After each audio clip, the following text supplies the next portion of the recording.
You've probably had an experience where you've come home from an exhausting day of school and come home to a delicious meal made by your parents. That happened to me too. And that dish was manta. A Turkish dish that's been in my family for as long as I've ever known. Today I'll teach you how to make manta. There are two main parts to manta. The dough part and the meat part, and obviously the cooking. To make the dough part, you'll need 3 cups of flour, 1 cup of water, 2 teaspoons of salt, and a single egg. You'll put them in a bowl and mix them until you have something that looks like this. Now this, at first, this dough will not be as malleable as you want it to be. So we will wrap it in saran wrap and leave it in here for 20 minutes to become more usable. But while we're doing that, we can start to make the filling of the manta. This filling is comprised mostly of meat. But first of all, we'll need to shred an onion into a bowl like this.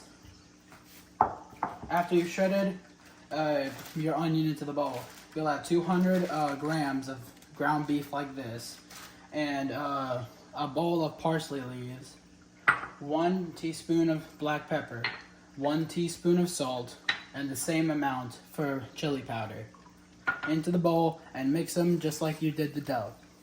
Now, once the dough is ready, you can thin it out into a sheet like this, and thin it out until it's less than a quarter thick, less than the coin thick. Now, once it is less than a quarter thick, you'll grab a knife or a pizza roller like this and cut a grid out of your dough. You'll cut a obviously smaller grid out of the dough, like we've done here.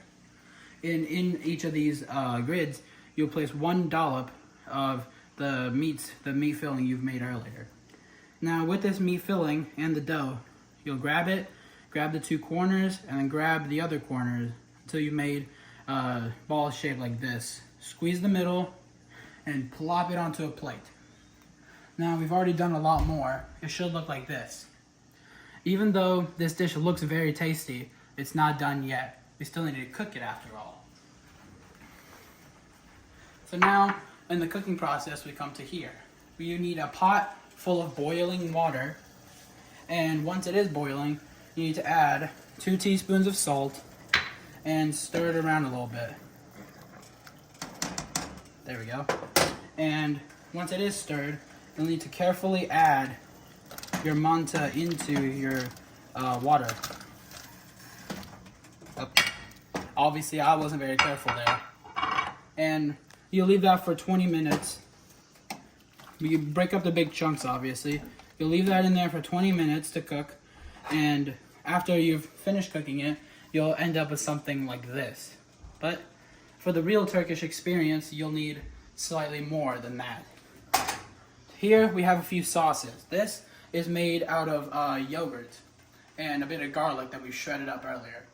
This is pretty good, but we can go even better.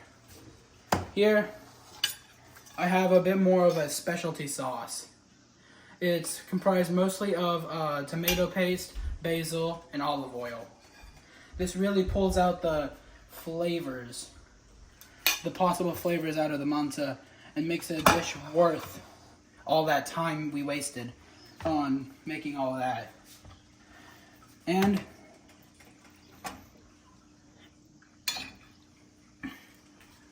in summary, all of that work we did with making the dough, the meat, and the whole grid system and the cooking, all of that has resulted in a meal that has the right to have been maintained for thousands of years in my lineage and my culture. Thank you for your time.